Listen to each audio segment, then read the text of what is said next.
Her locker refused to budge. 4 attempts before the lock finally gave way with a metallic click that echoed through the empty staff room. Isabel's fingers fumbled with the combination, her hands trembling from an exhaustion that had settled deep into her bones.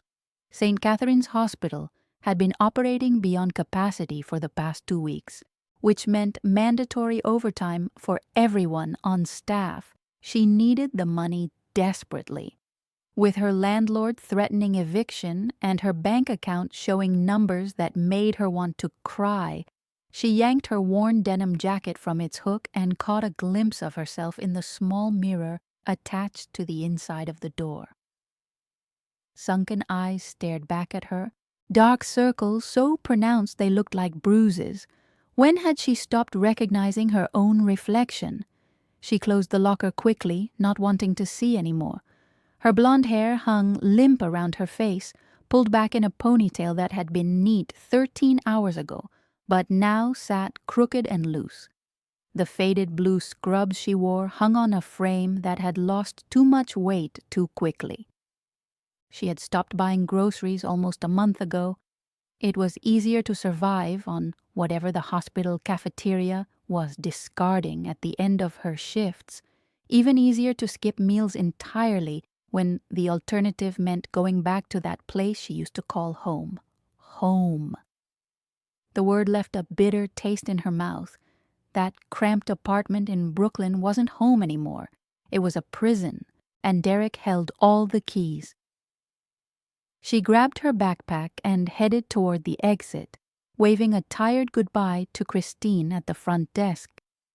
Christine had been working at St. Catherine's for nearly 25 years and knew every staff member by name. She always had something kind to say, a small compliment or word of encouragement. Tonight, she looked at Isabel with undisguised worry. "Are you doing okay, sweetheart? You look awfully pale, just exhausted. Long shift." The lie slipped out effortlessly. She had been perfecting it for months now, repeating it so often that it almost felt true. Outside, the February wind sliced through her thin jacket like a knife. She should have worn her heavier coat this morning, but Derek had been sprawled across it on the couch, reeking of bourbon and whatever else he had consumed the night before. It was better to freeze than risk waking him up. The walk to the subway station normally took about 12 minutes. Tonight, each step felt like wading through thick mud. Her legs protested, heavy and uncooperative. When was the last time she had eaten something substantial? 2 days ago, maybe, a granola bar from the vending machine. Her stomach had stopped complaining days ago, replaced by a constant dull ache she had learned to tune out. Rain began to fall as she descended the subway stairs, light at first, then growing heavier until it soaked through her jacket and plastered her hair to her skull. Of course, just perfect. She stood on the platform, shivering as water dripped from her clothes, watching her breath form small clouds in the underground chill. The station was packed despite the late hour. New York City never truly slept, and neither did its transportation system. Bodies crowded together on the platform, everyone seeking warmth, seeking shelter, seeking to get home as quickly as possible. Don't make eye contact.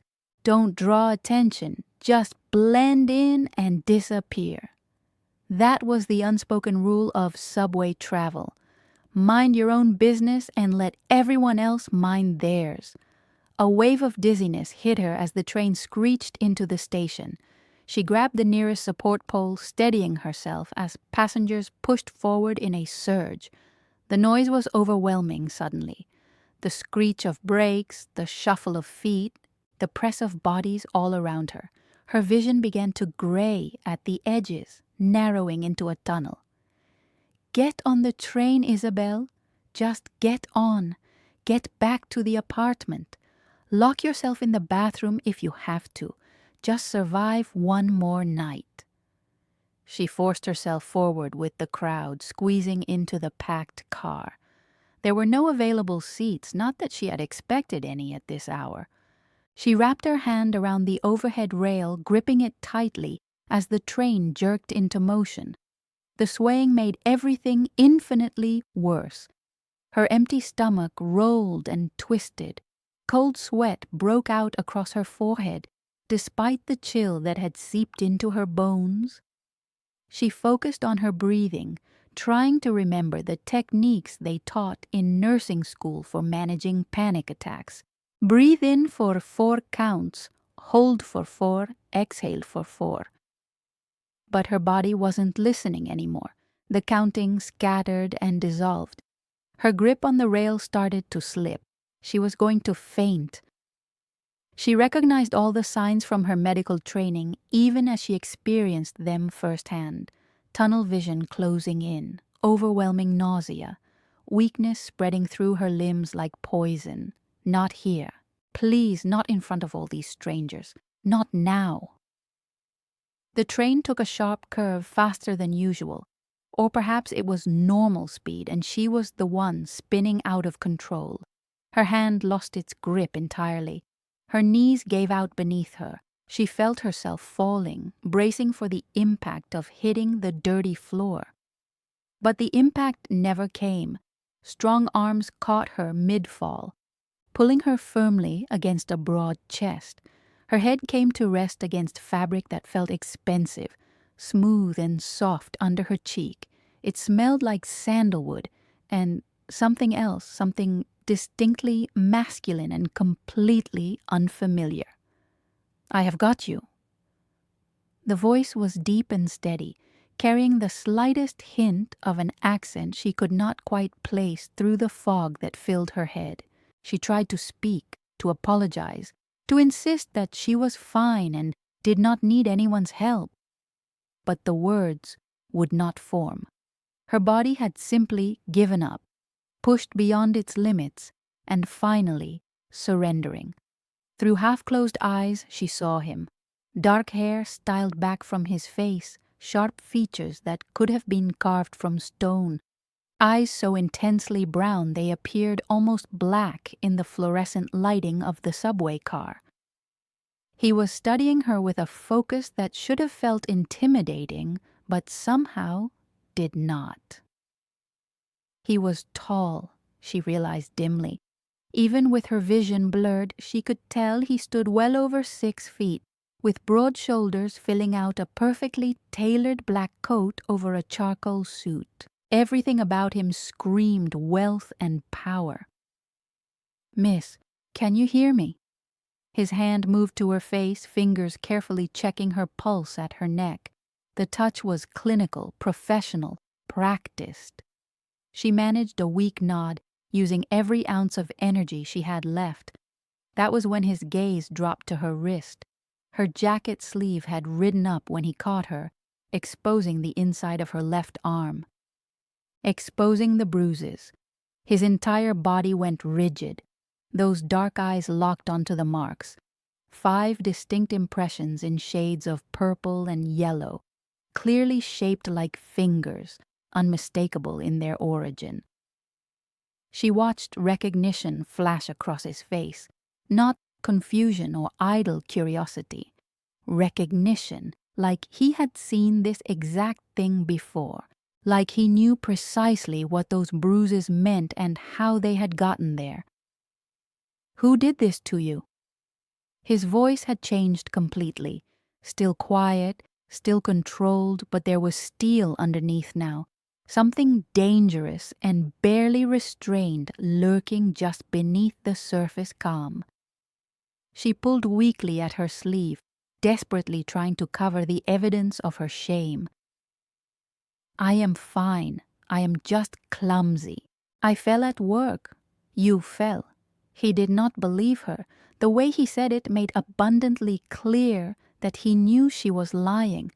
"When was the last time you ate something?" The question caught her completely off guard. "Today. Earlier. Try again." He adjusted his hold on her, supporting her weight effortlessly as the train continued its journey through the underground tunnels. And this time, do not lie to me. Tears pricked at her eyes unexpectedly. She had trained herself not to cry anymore.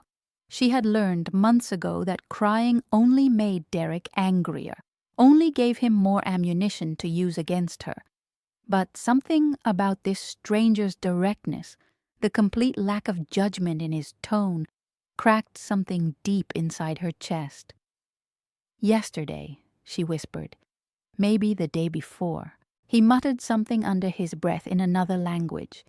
Italian, she thought, though she could not be certain.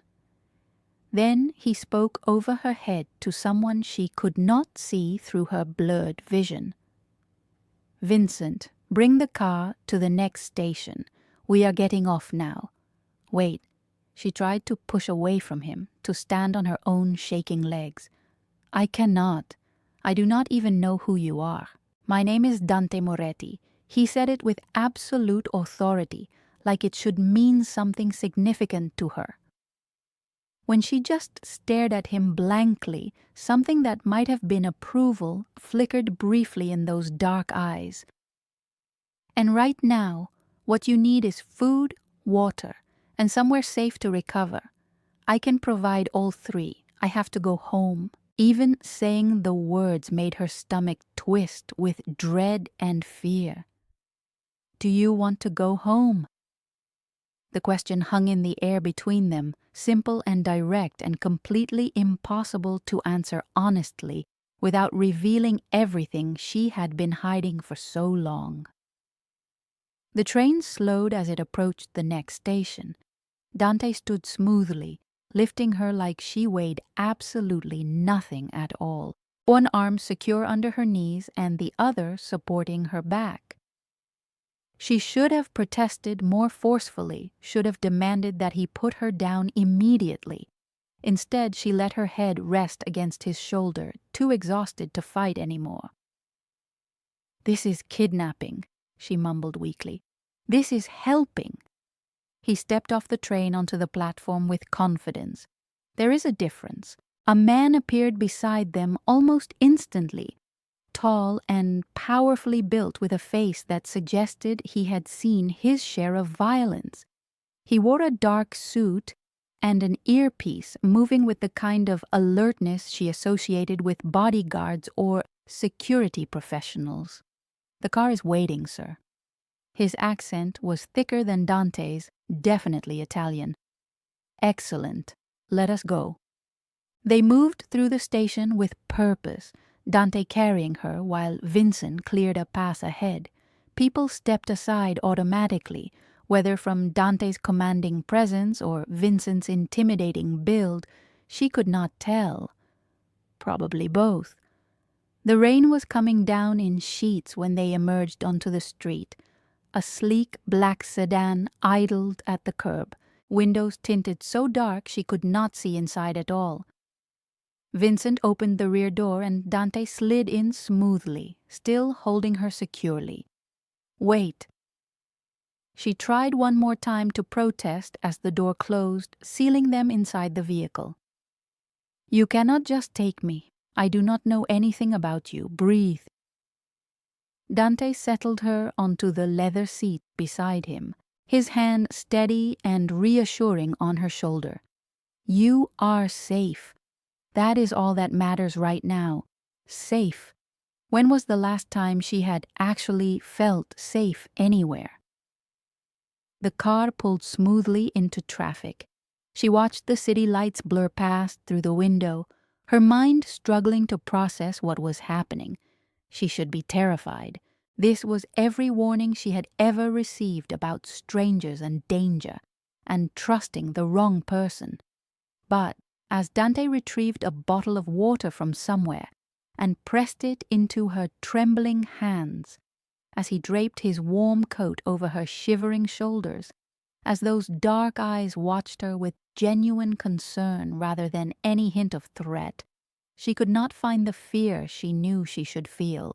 "Drink slowly," he instructed as she fumbled with the cap. "Small sips only."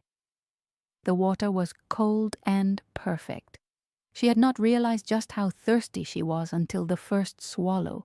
She wanted to gulp it down desperately, but his hand on the bottle kept her pace measured and controlled.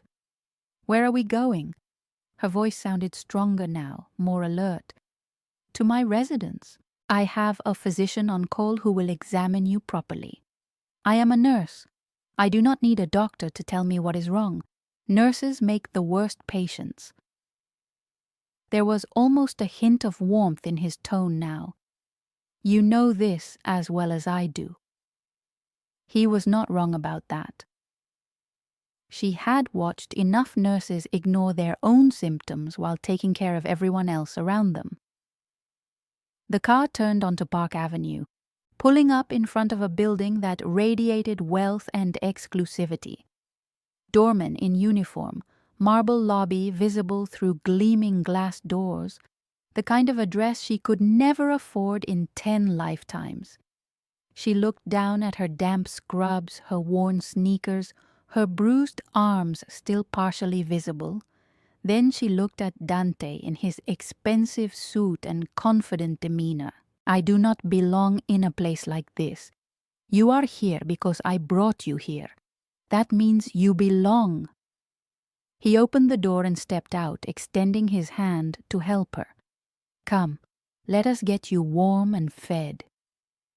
She took his hand, the decision feeling both monumental and inevitable at the same time, like stepping off a cliff or stepping into a completely new life. Maybe both were true. As she stood on unsteady legs, the world tilted dangerously again. Darkness crept in from the edges of her vision, her body finally surrendering completely to exhaustion. The last thing she registered was Dante's arms catching her once more, his voice low and steady as everything faded to black. "I have got you. You are safe now." Consciousness returned gradually, like swimming up from the bottom of a deep pool. Her first awareness was of softness beneath her body. The mattress felt like lying on a cloud compared to the lumpy futon she had been sleeping on for months. Then came warmth. Real warmth that did not require piling every blanket she owned on top of herself. Finally, light filtering gently through her closed eyelids, soft and golden rather than the harsh glare of bare bulbs. She opened her eyes slowly to completely unfamiliar surroundings, vaulted ceilings painted in soft cream with delicate gold trim, walls adorned with artwork that looked like it belonged in galleries. The bed she occupied was enormous, easily king-sized, covered in pillows and a duvet in shades of dove gray and pale blue. Floor-to-ceiling windows framed a view of Manhattan from a height she had never experienced before. Where was she? Memory flooded back suddenly. The subway, fainting, strong arms catching her fall, dark eyes examining the bruises on her arm with a recognition that made her stomach drop. Dante Moretti. She sat up too quickly and immediately regretted it as the room spun. Her hand went to her forehead, trying to steady herself. Someone had removed her damp jacket. She still wore her scrubs, and her sneakers had been placed carefully beside the door. A soft knock sounded before the door opened. Dante entered carrying a silver tray, looking different than he had on the subway. He had changed into casual black pants and a charcoal sweater, the sleeves pushed up to reveal muscular forearms. In better lighting, she could see him more clearly. Mid-30s probably, sharp cheekbones and a defined jaw, hair so dark it was nearly black, styled back but with a few strands falling forward across his forehead. And those eyes, brown so deep and intense they seemed to see straight through any facade. "You are awake. Good." He set the tray on the nightstand beside the bed. "How are you feeling?" "Confused." Her voice came out hoarse and scratchy. What time is it? Nearly 1 in the afternoon. You have been sleeping for approximately 14 hours. He poured tea from an elegant pot into a matching cup. Dr. Russo examined you last night after you lost consciousness, with your permission naturally. I do not remember giving any permission. You were semi-conscious but responsive enough. I asked if you would allow a doctor to examine you. You nodded your consent. He handed her the cup carefully. Chamomile with honey. It will help settle your stomach. She took it, the warmth seeping into her cold hands. What did the doctor find? Dante pulled a chair closer to the bed and sat down, maintaining a respectful distance between them. Severe dehydration and malnutrition. Your blood pressure was dangerously low. He paused, his gaze holding hers steadily. Multiple contusions in various stages of healing, indicating prolonged and repeated physical trauma. Her face flushed hot with shame. Having a stranger, even a medical professional, examine her body while she slept felt invasive and violating. But underneath the embarrassment was an unexpected sense of relief. Someone finally saw the truth. Someone finally had evidence that she was not crazy or dramatic or making things up. I should leave. She set the cup down with shaking hands, moving to stand. I need to go back. Where exactly? The question was posed gently but firmly. Back to whoever is responsible for those bruises covering your arms? That is not your business or your concern. You made it my concern the moment you fainted into my arms on that subway train. He leaned forward slightly in his chair. I am not trying to trap you here, Isabel, but I am asking you to stay until you are strong enough to make decisions from a position of health rather than desperation. How do you know my name? Your hospital identification badge was in your backpack. Mount St. Catherine's nurse, Isabel Carter, 29 years old. He stood and moved to the window, looking out over the city. I took the liberty of calling the hospital this morning.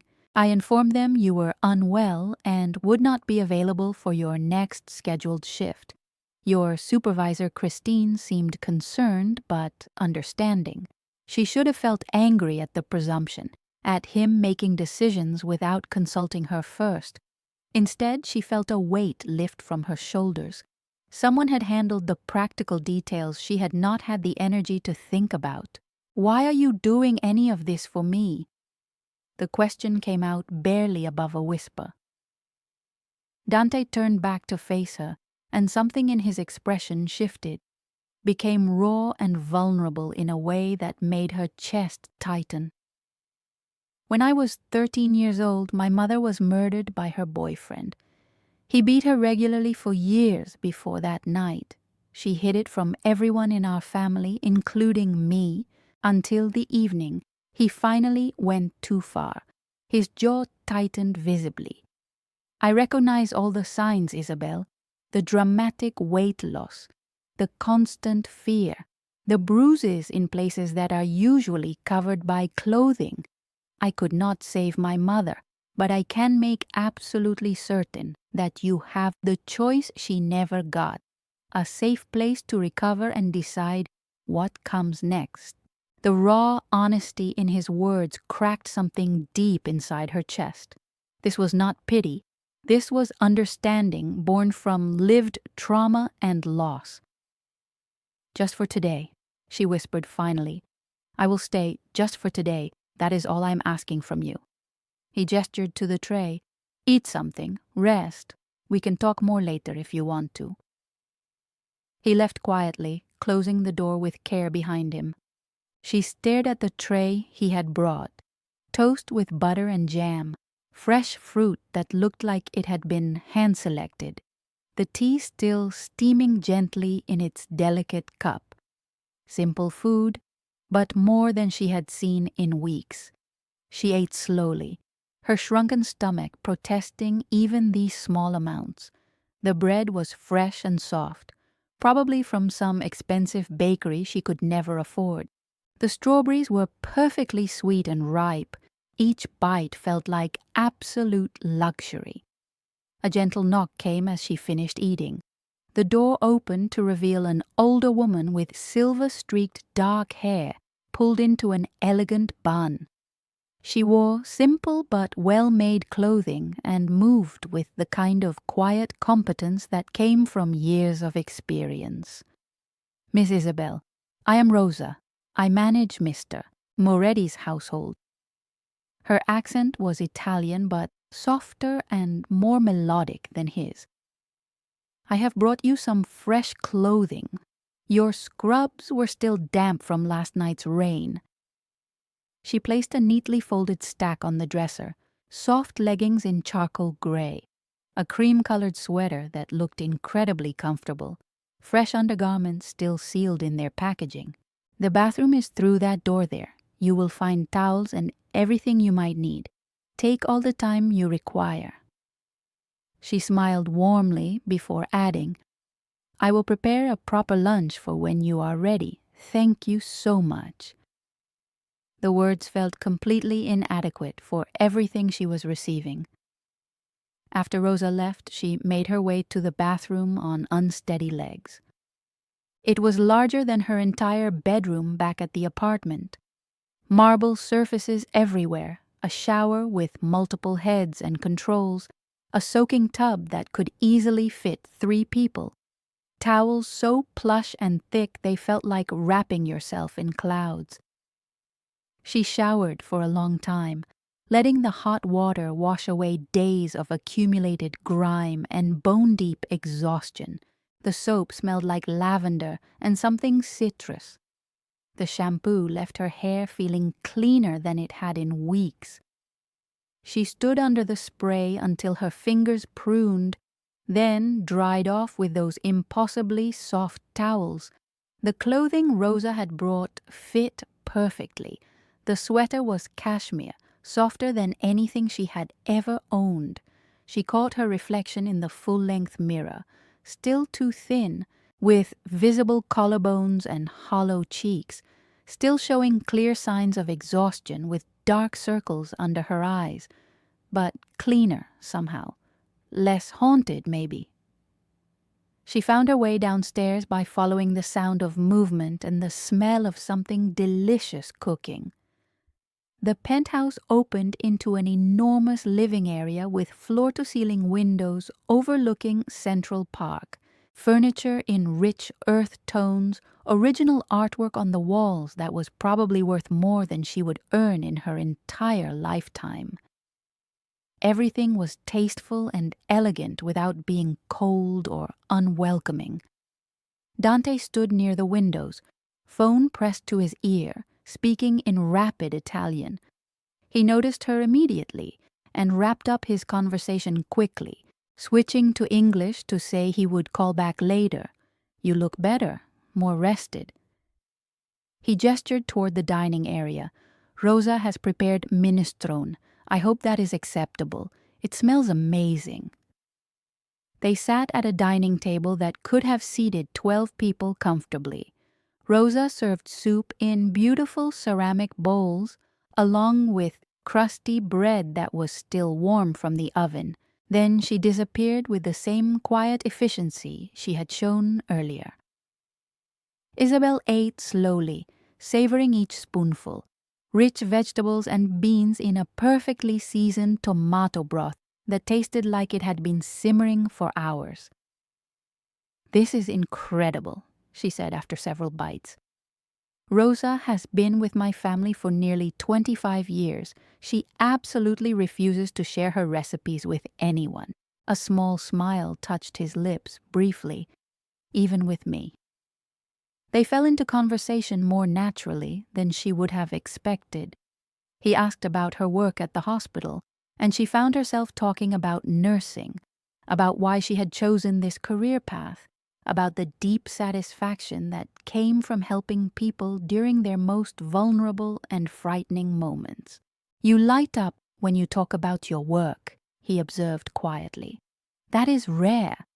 Most people simply tolerate their jobs. You genuinely love yours. I wanted to be a doctor originally, she admitted, surprising herself with the confession. But my mother got very sick right after I graduated from college. The medical bills piled up faster than we could manage. By the time she passed away 2 years later, I had massive debt and absolutely no energy left for medical school.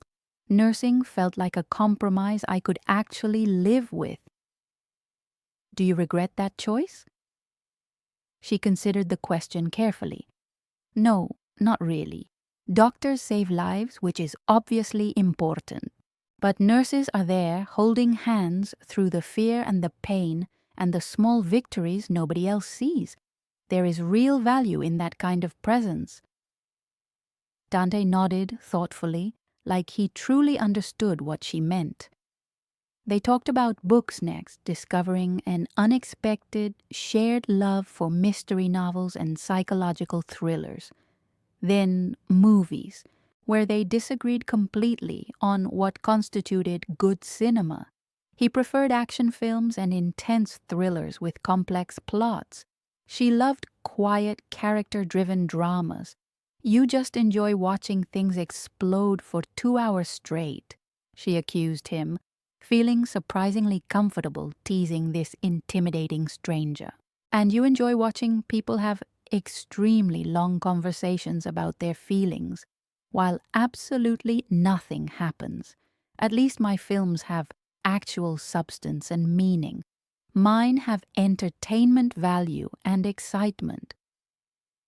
They were both smiling, and she realized with a jolt of surprise that she felt genuinely relaxed, not performing the careful mood management she had perfected with Derek, not walking on eggshells or calculating every word before speaking, just existing comfortably in another person's presence. The afternoon passed in that strange, suspended way where time feels both fast and slow simultaneously. Rosa brought tea and delicate pastries. Dante worked in his study for a few hours while Isabel explored his extensive personal library, running her fingers along leather-bound spines and pulling out titles that interested her. They had dinner together as the sun set over Manhattan, talking about childhood memories and favorite foods and travel dreams. By the time evening arrived, exhaustion was pulling at her again despite having slept so long the night before. Her body was still recovering, still catching up on months of deprivation. You should rest again. Dante noticed her stifling a yawn. Tomorrow, you will feel even stronger than today. She made her way back to the guest room, changed into the soft pajamas Rosa had somehow acquired, and climbed into that impossibly comfortable bed. Sleep came quickly, too quickly. The nightmare started exactly the way it always did. Derek's voice, low and dangerous and threatening. Where the hell have you been? The overwhelming smell of bourbon on his breath, so strong it made her gag. His hand closing brutally around her upper arm, fingers digging viciously into bruises that were already tender. You think you can just walk out? You think anyone else would ever want someone like you? Please, I just worked a double shift at the hospital. I am exhausted. Her voice in the dream was small and scared, and she hated herself for both. Liar. His other hand rose and she saw it coming but could not move fast enough to escape. Could not protect herself. She screamed.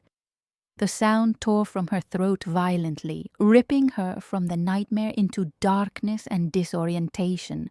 Her chest heaved with panicked breaths. Sweat soaked through the pajamas and plastered them to her skin. The room spun wildly, and for a terrifying moment, she could not remember where she was or how she had gotten there. The door burst open immediately. Dante appeared moving fast but stopping just inside the threshold. He wore sweatpants and nothing else. And even through her panic, she registered the muscular build, the tattoos visible along his ribs and across his shoulder. Isabel. He approached slowly and carefully, keeping his hands visible and non-threatening. You are safe here. You had a nightmare. You are completely safe. A sob broke free from deep in her chest. Then another. The dam she had built so carefully over these long months cracked wide open, and she could not stop the flood. Great heaving gasps shook her entire body. All the accumulated fear and pain and exhaustion poured out in an unstoppable torrent. The bed dipped as Dante sat carefully on the edge, maintaining respectful distance but offering solid presence. Let it out completely. You are safe now. I cannot go back there.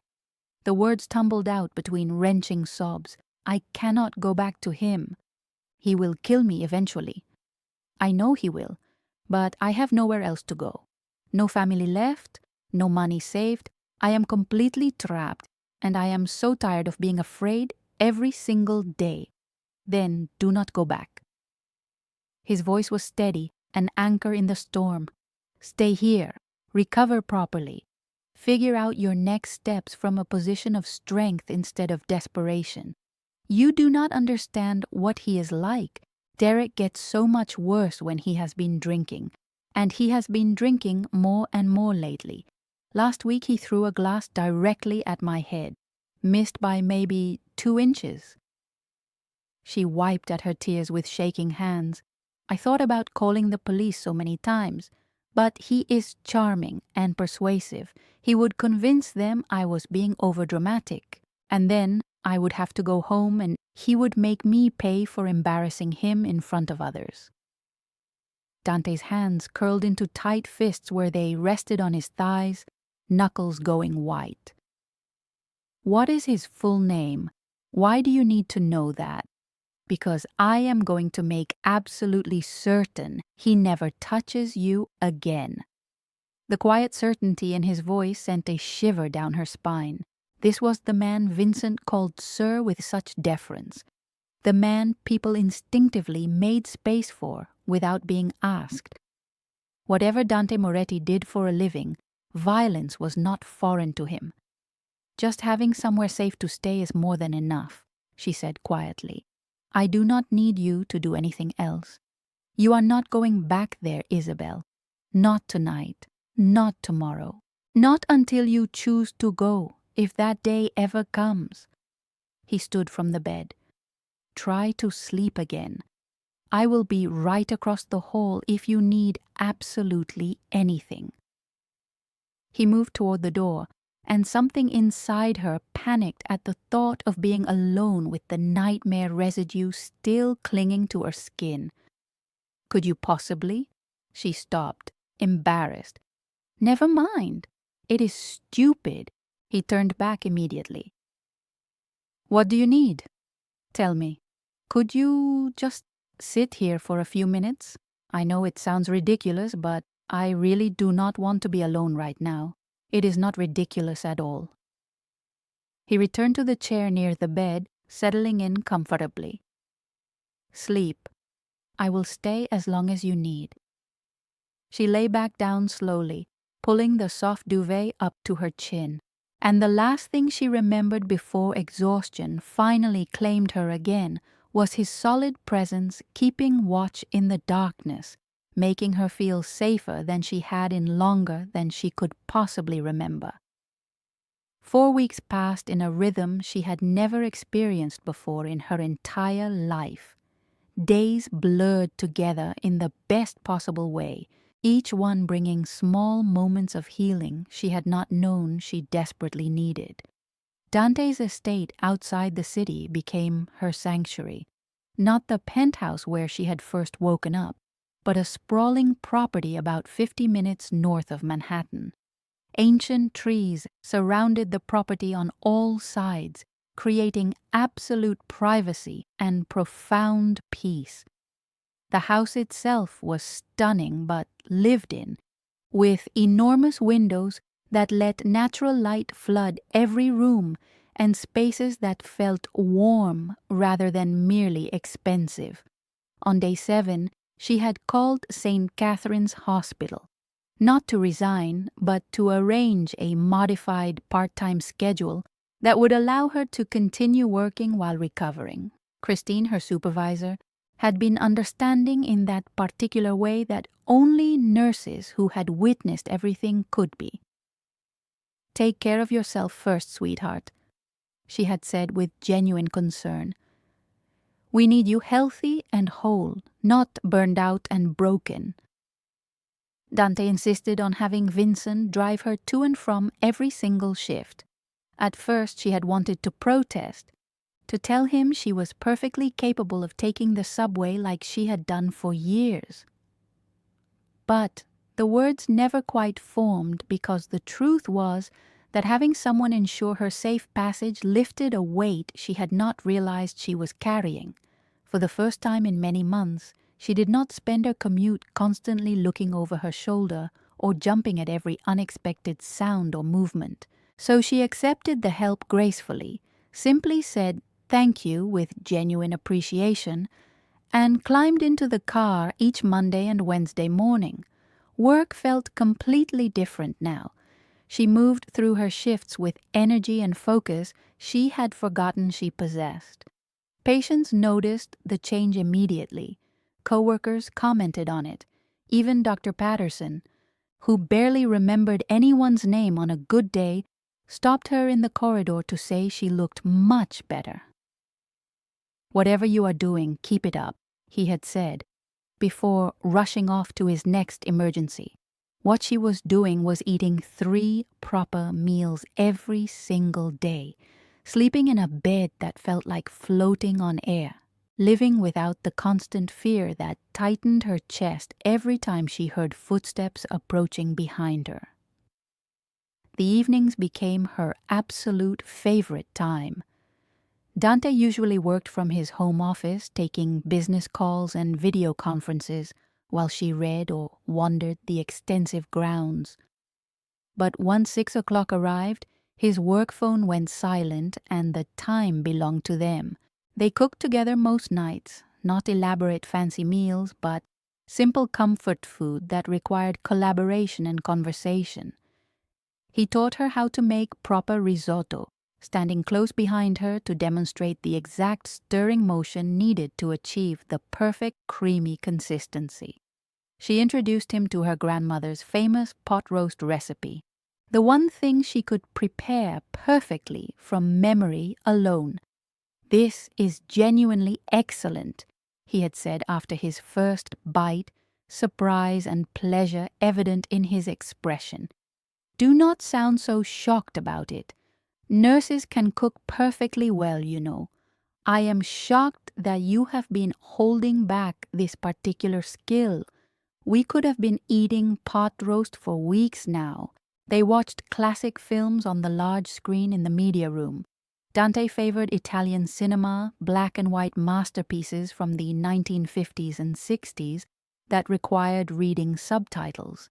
She made him sit through romantic comedies from the 90s, the kind with completely predictable plots and guaranteed happy endings.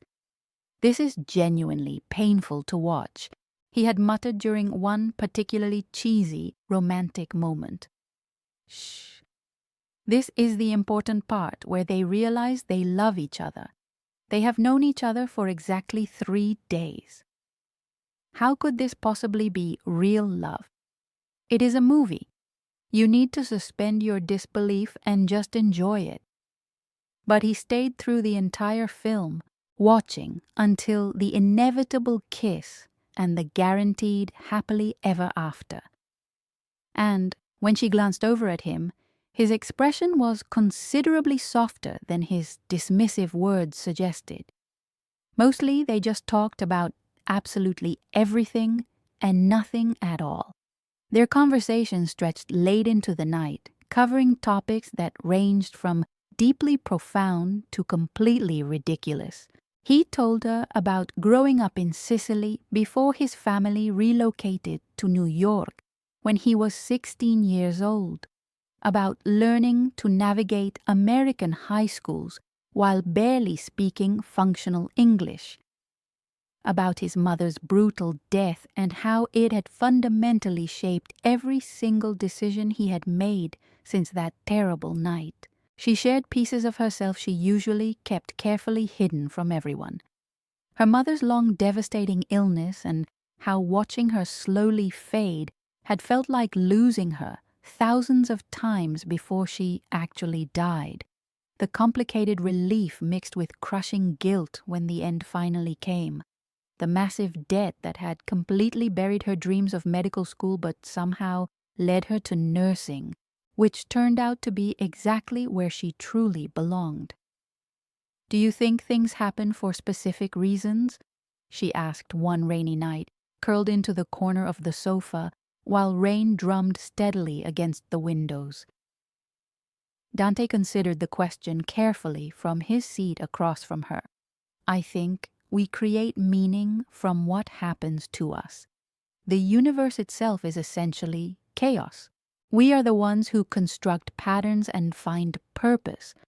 That is remarkably philosophical for midnight." "You asked a remarkably philosophical question. Fair point, I suppose." The comfortable silences were often even better than the conversations themselves. Sitting in the same room together, each absorbed in their own activities, but constantly aware of the other's presence, him reviewing important documents while she sketched in a notebook she had discovered in the guest room, her reading while he listened to music through expensive headphones, occasionally closing his eyes and losing himself completely in whatever he was hearing. The tension between them built gradually and inevitably, a hand lingering just a moment too long when passing dishes at dinner, eyes meeting across the room and holding for several beats longer than necessary. The acute awareness of exactly where he was whenever he came near, like her body had developed specific radar tuned exclusively to his frequency. She told herself repeatedly it was just gratitude. He had rescued her, provided shelter and safety, asked for absolutely nothing in return. Of course, she felt drawn to him. It was completely natural to confuse rescue with romantic attraction, except it was not confusion at all. The pull she felt toward him had nothing whatsoever to do with what he had done for her, and everything to do with exactly who he was as a person. The way he listened intently when she spoke, giving her his complete attention like her words genuinely mattered. How he moved through the world with natural confidence that never needed to announce itself. The rare, genuine smiles that completely transformed his entire face, making him look younger and less burdened by whatever weight he carried. The essential kindness that lived underneath his dangerous exterior, because she was not naive or stupid. She knew what Dante Moretti was, the way people automatically deferred to him. The business calls conducted in rapid Italian that ended with terse commands that expected immediate obedience. The security presence that was always there but never obvious. Vincent wasn't simply a driver. This house was not simply a house. Dante Moretti wasn't simply a businessman, but he was also the man who made absolutely certain she ate breakfast every single morning, who asked thoughtful questions about her patients without prying for details she could not ethically share, who fell asleep during romantic comedies but never once complained when she wanted to watch another one. On the 28th night, a violent storm rolled in from the north, thunder that literally shook the windows in their frames and lightning that turned the entire sky brilliant white for split seconds. She was reading peacefully in the living room when she heard Dante's voice from his office, sharp and tense, in a way she had never heard before from him. She should not have gone to investigate. His business affairs were absolutely none of her concern, and he had carefully maintained that professional boundary. But something in his tone pulled her up from the comfortable couch and down the hallway toward his office. The office door stood slightly ajar. Through the narrow gap, she could see him standing rigidly by the window, phone pressed firmly to his ear. Even from behind, his tension was painfully visible in every line of his body. Shoulders tight, free hand clenched into a fist at his side. He spoke in rapid Italian, far too fast for her to follow with her extremely limited understanding of the language, but she caught the anger clearly, the obvious frustration, and underneath both something that sounded distinctly like worry or fear. The call ended abruptly with what sounded like a curse. He stood there motionless for a long moment, staring out at the storm raging outside before turning around and spotting her standing uncertainly in the doorway. "I did not mean to intrude on your privacy." She started to back away from the door. "I just heard your voice and wanted to make certain everything was all right. Come in, please." He gestured toward the leather chairs positioned in front of his imposing desk. She entered hesitantly, choosing the chair closest to the door in case she needed to leave quickly. Dante remained standing by the window, his back turned to her for several long moments. "Business complications," he said finally, his voice carefully controlled. "Nothing that directly concerns you, but nothing that will be easily or quickly resolved either." She did not ask intrusive questions or press for details he clearly was not offering freely.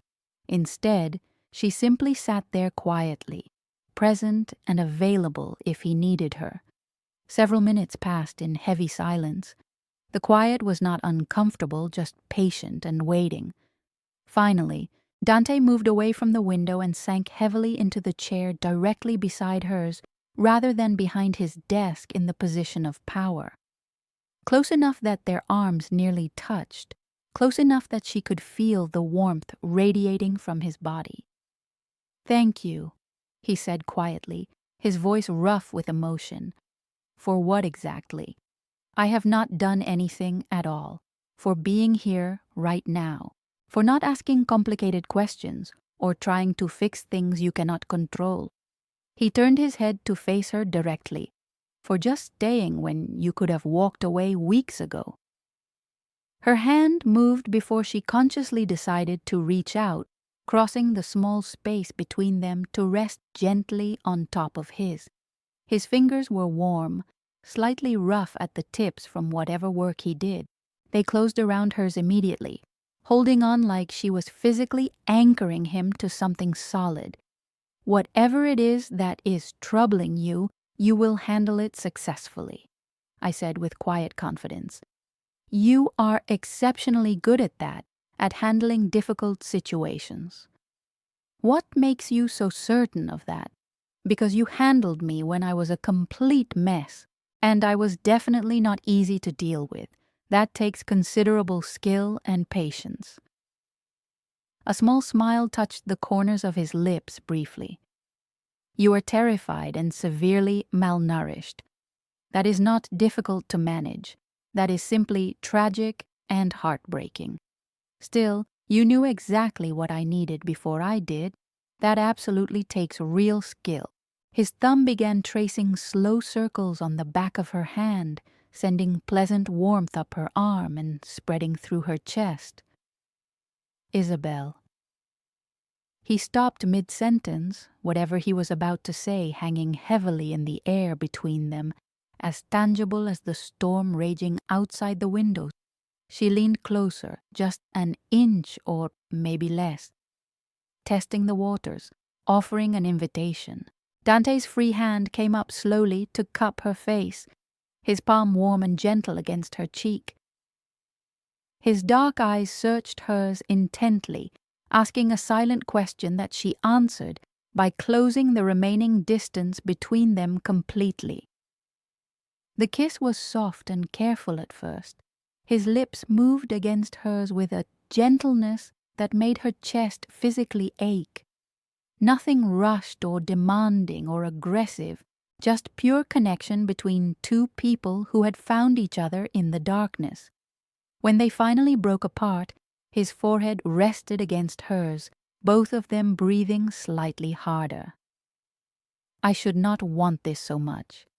You are still healing from trauma. You need time and space, not complications. Maybe you are exactly the complication I need right now. Her hand slid from his hand to rest against his chest, feeling his heart racing rapidly under her palm. Maybe we are exactly what we both need. Isabel, I need you to understand something. I am not a good man by any conventional measure. The things I do for my business, the life I lead, the choices I make, none of it is simple or clean. I genuinely do not care about any of that right now. I care about this moment, about you and me together right here. He kissed her again, deeper this time, but still remarkably controlled, like he was carefully restraining himself out of fear of pushing too far or moving too fast. She understood his hesitation completely. After years of Derek's bruising grabs and forceful demands and violent outbursts, Dante's careful attention and obvious concern for her comfort felt absolutely revolutionary. Before we go any further, I need to ask something of you. If you are enjoying this story and want to see more content like this, we genuinely need your help to reach 1,000 subscribers so we can keep bringing you these deeply emotional stories. And here is something I am curious about. If you were in Isabel's position, would you have gotten into that car with a complete stranger, no matter how compelling the circumstances? Leave your honest thoughts in the comments below. Your engagement truly means everything to us.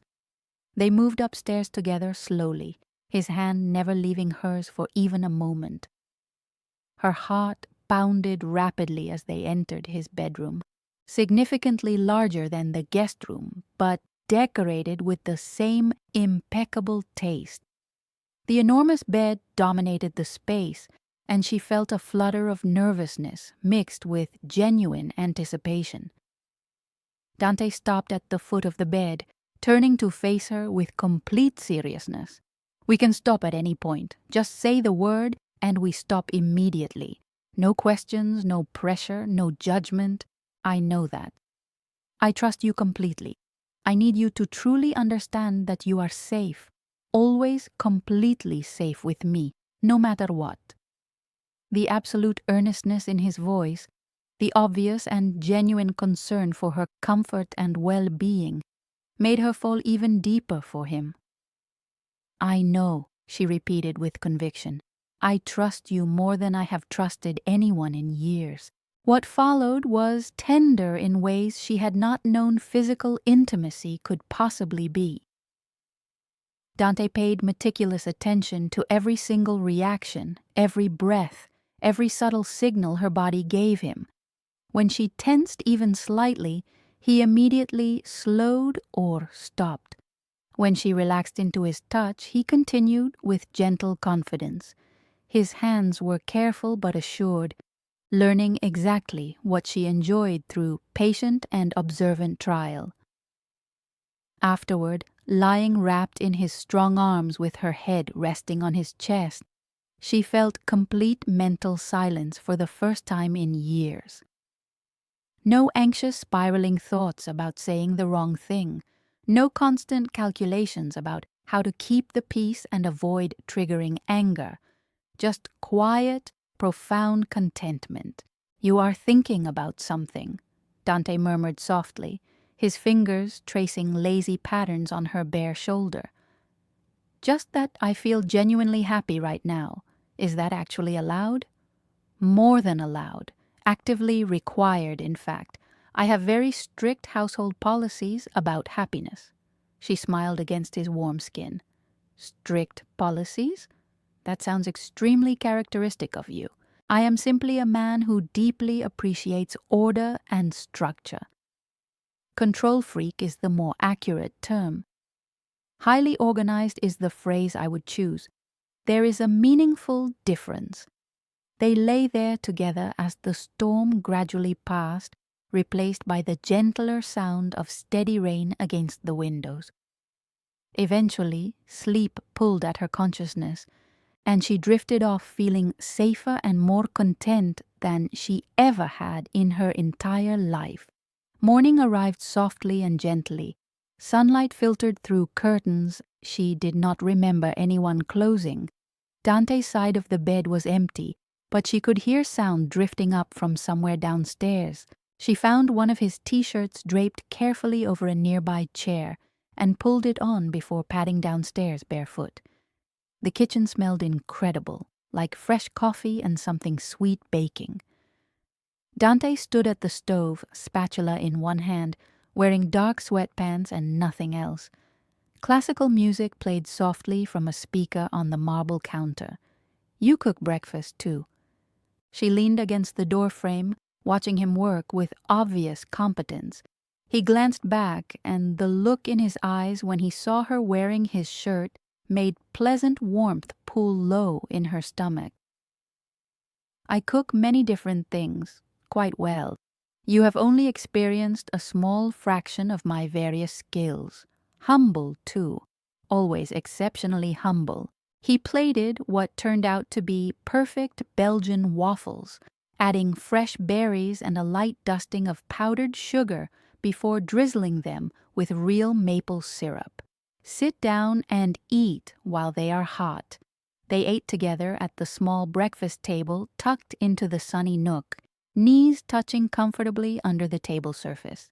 The food was absolutely perfect, and she told him so enthusiastically between bites. "My mother taught me when I was young," he said thoughtfully.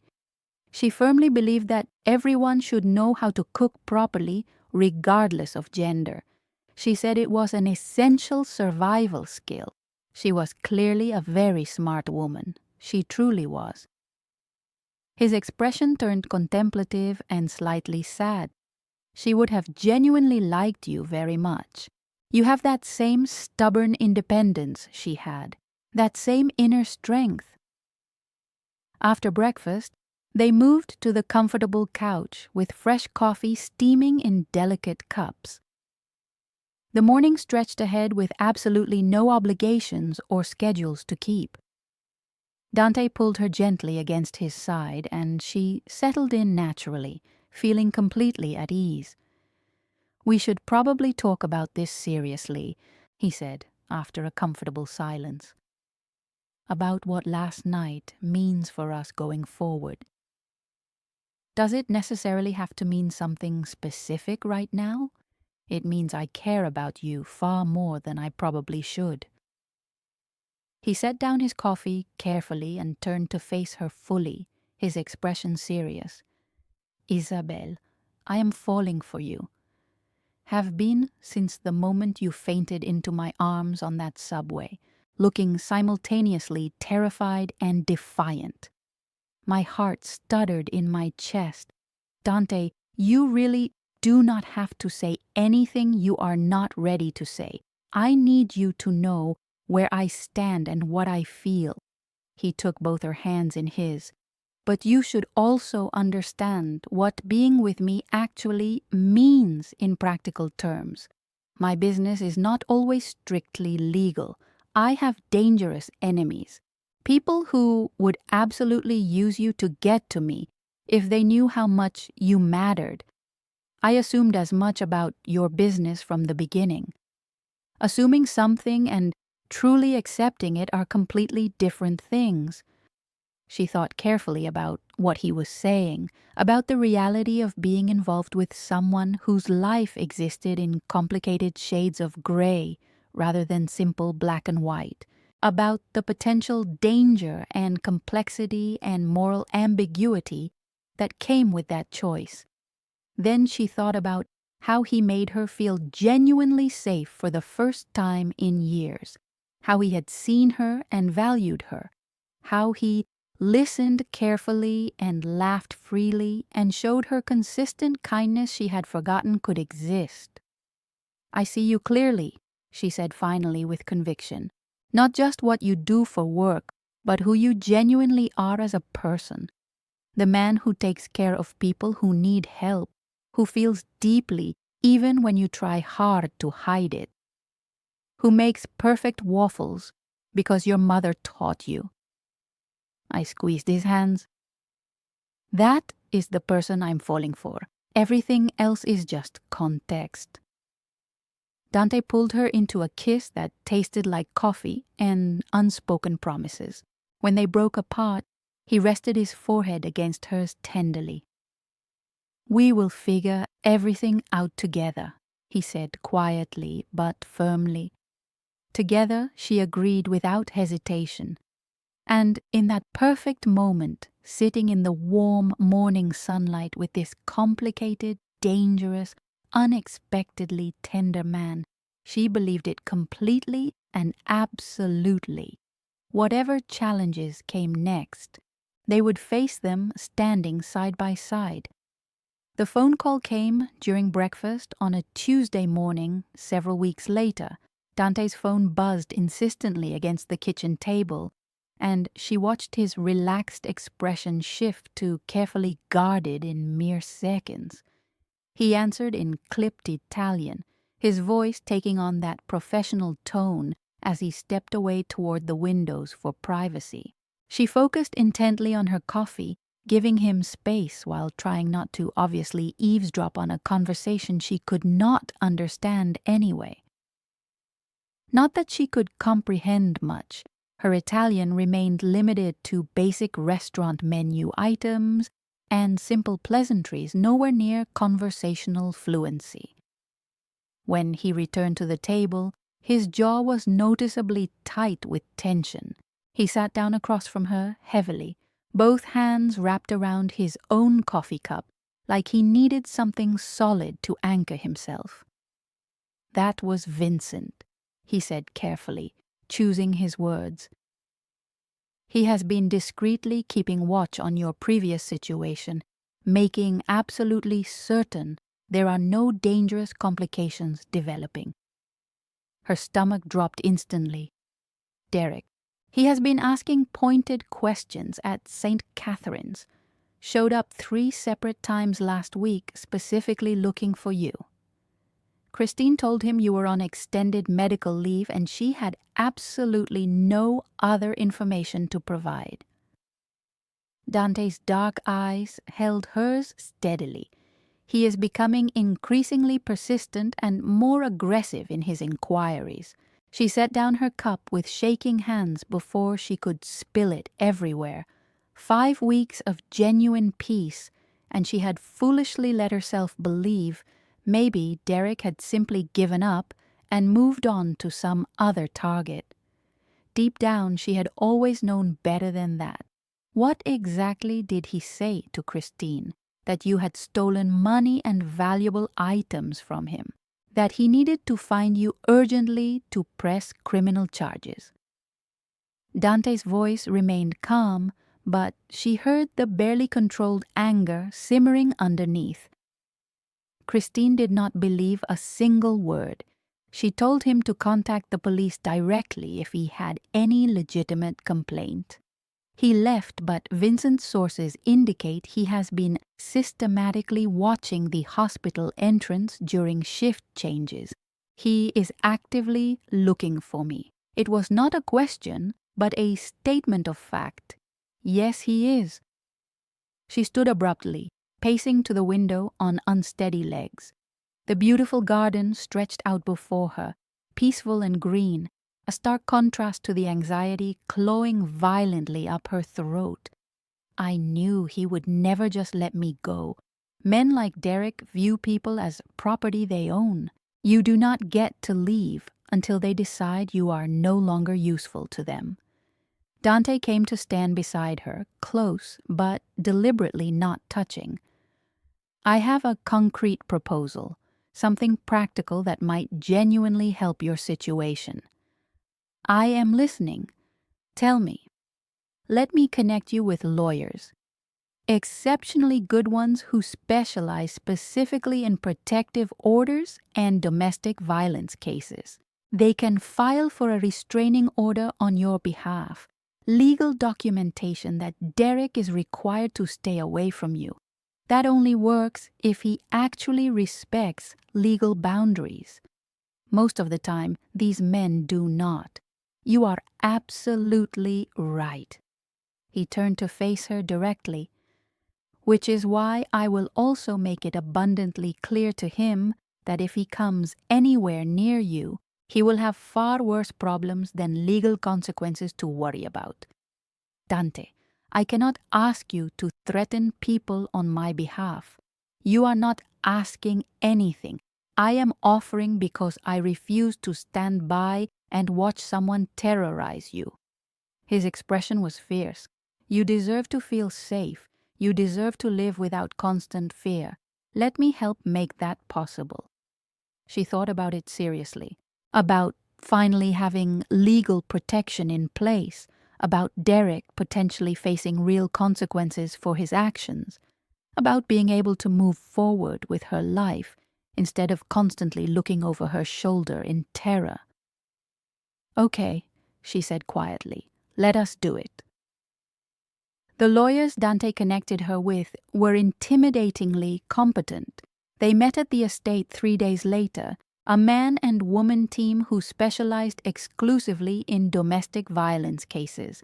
They asked detailed questions without judgment, photographed her fading bruises as evidence, compiled her written testimony with care. Within a week, they filed for an emergency restraining order. The hearing was scheduled quickly.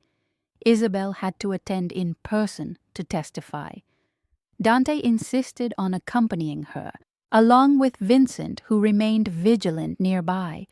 Derek showed up with his own lawyer, looking exactly as she remembered. Charming smile, expensive suit, the image of a successful professional man who could not possibly be capable of violence. The judge listened to both sides carefully. Isabel's testimony was straightforward and honest. She described the escalating abuse, the financial control, the constant fear. Derek's lawyer painted her as mentally unstable, claiming she was making false accusations after a difficult breakup. But the photographs of her bruises told a story that was impossible to deny. The medical report from Dr. Russo documenting severe malnutrition and multiple injuries in various stages of healing was damning evidence.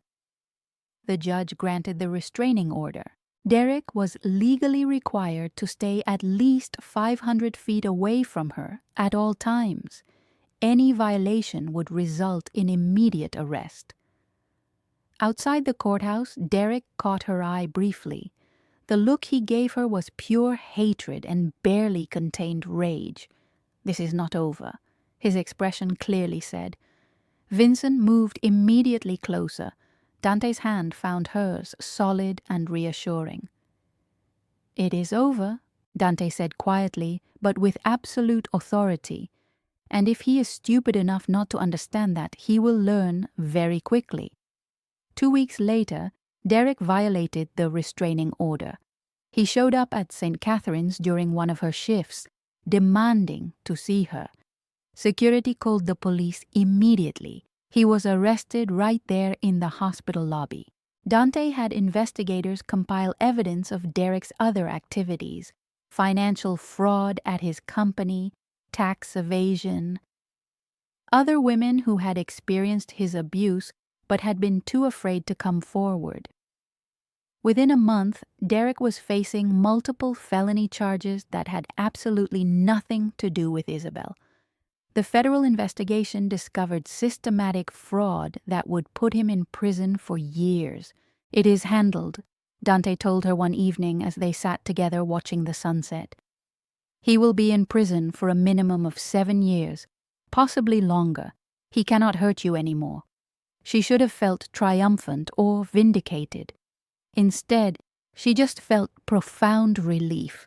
Relief that it was truly over. Relief that she could finally stop looking over her shoulder constantly. Relief that she could start building a real life without fear. Months passed in a kind of peace Isabel had never known was possible. She enrolled in a specialized pediatric nursing certification program, something she had always wanted to pursue, but never had the resources or energy for. Dante supported her completely, celebrating every milestone and exam passed. Work at St. Catherine's became fulfilling again rather than just a means of survival. She took on mentoring roles with newer nurses, sharing hard-won wisdom about balancing compassion with professional boundaries. Her colleagues noticed the transformation, commenting on how she seemed to glow with renewed purpose and energy. Dante introduced her gradually to his inner circle. Not business associates, but the people he considered family.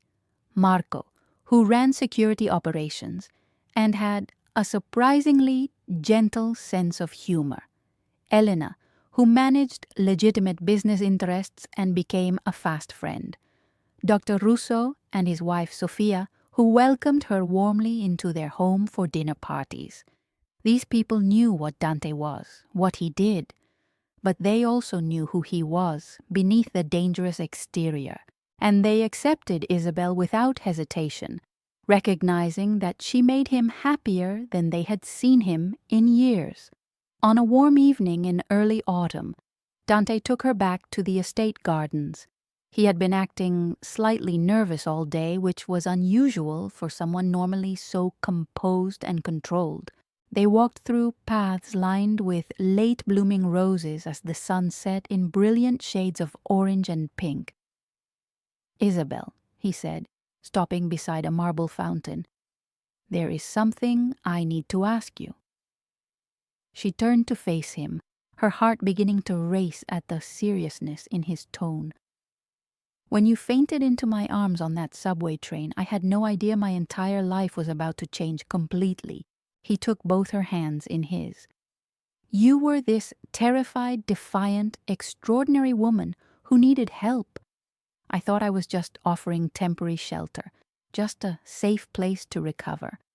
I had no idea I was meeting the person who would become my entire world." Tears pricked at her eyes already, sensing where this was leading. "You saved me in every way a person can be saved," she said softly. "You gave me safety and space to heal. You showed me what real love and respect look like. You made me believe I deserved good things." He reached into his pocket and pulled out a small velvet box. "I know we have not been together for a traditional amount of time. I know my life is complicated and sometimes dangerous. But I also know with absolute certainty that I want to spend every remaining day I have loving you and protecting you and building a life together." He opened the box to reveal a stunning ring, a sapphire surrounded by diamonds that caught the fading sunlight.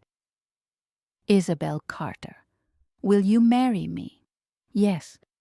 The word came out as barely a whisper, then louder with absolute conviction. "Yes, absolutely yes."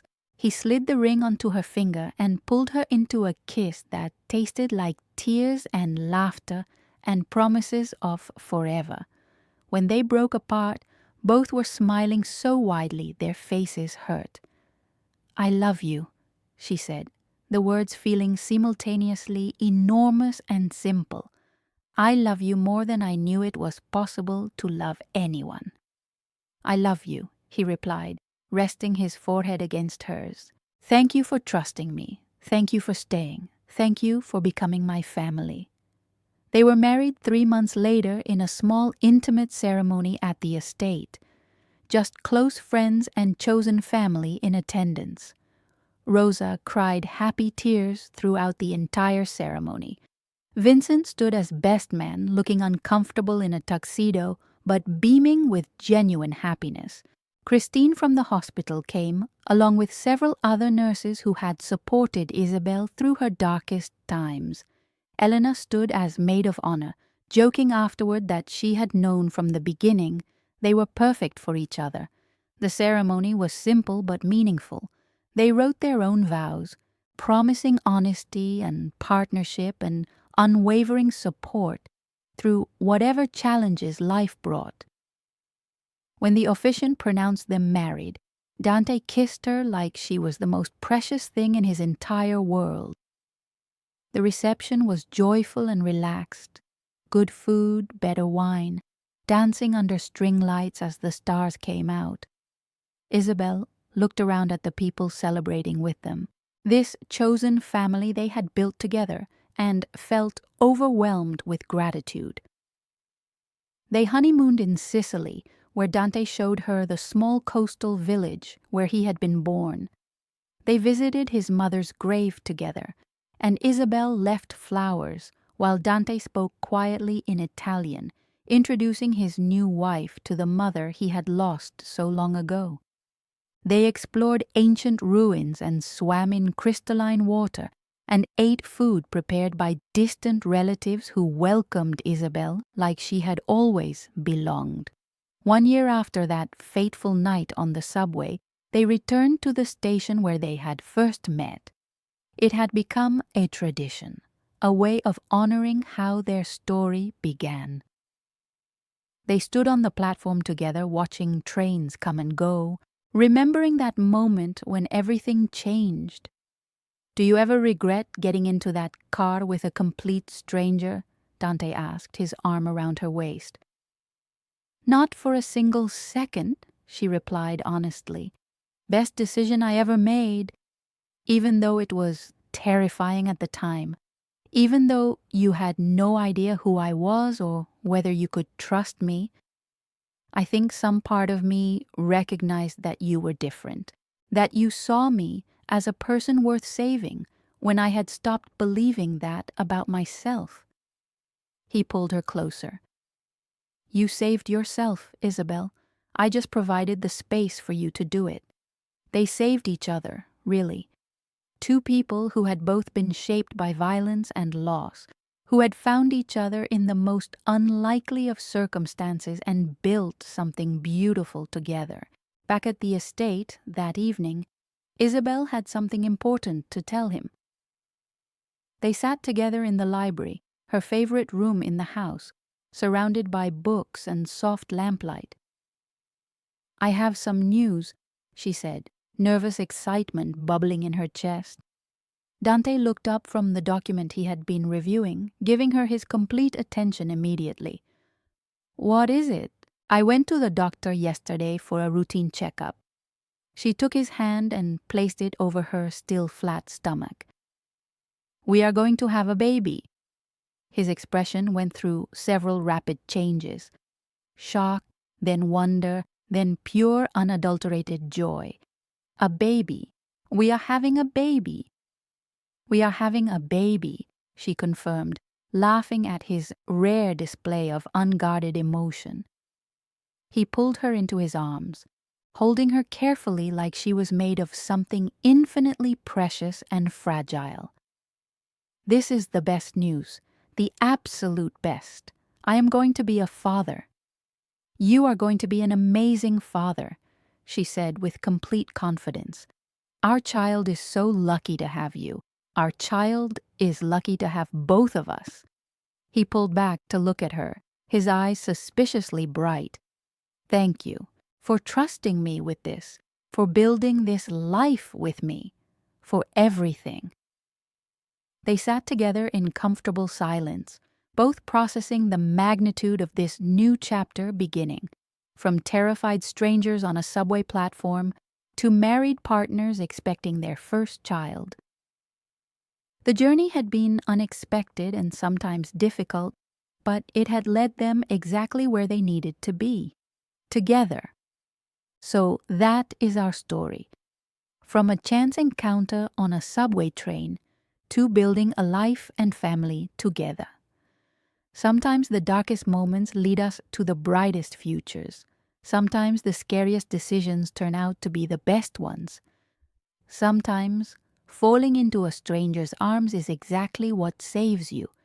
If this story touched your heart in any way, we would be incredibly honored if you would subscribe to our channel and become part of our growing community. We are working towards that important milestone of 1,000 subscribers so we can continue creating and sharing meaningful stories like this one. But more than that, we would love to hear your story. Have you ever taken a leap of faith that changed your life? Have you ever been saved by a stranger's kindness? Or maybe you have been the person who reached out to help someone in need. Share your experiences with our community in the comments below. Your stories matter. Your experiences matter. And who knows, maybe your story will inspire someone else who needs to hear it today. Thank you so much for being here, for listening, for caring. We will see you in the next story.